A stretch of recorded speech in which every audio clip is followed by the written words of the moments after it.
More than 50 minutes after the CFA responded to a grass fire at this property last Wednesday, firefighters discovered 77-year-old Maria Mascaro and called paramedics. She had suffered extensive burns and was lying in her paddock.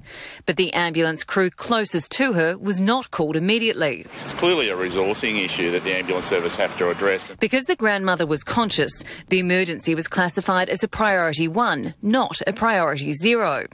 A Micah unit 14 kilometres away was called to respond at 1:28 p.m. But a Sunbury crew 9 kilometres away was not called because they were on a 30-minute protected meal break. It was a balanced resourcing decision that the communications staff have to make every day. At 1:36 p.m, the air ambulance was dispatched. A minute later, when the situation was upgraded, the Sunbury unit was sent out. And at 1:46 p.m, both ground crews arrived on scene.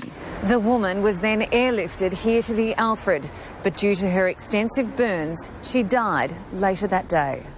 Maria has been described as friendly, active and independent. They're very distressed.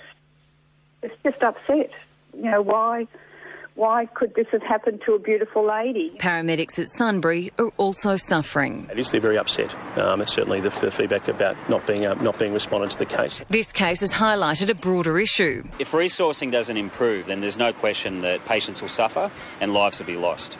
No, I think it's a systemic issue where there's just not enough resources to cope with the ambulance demand. Maria's death has prompted Ambulance Victoria to launch an investigation. Melanie Davies, 10 News.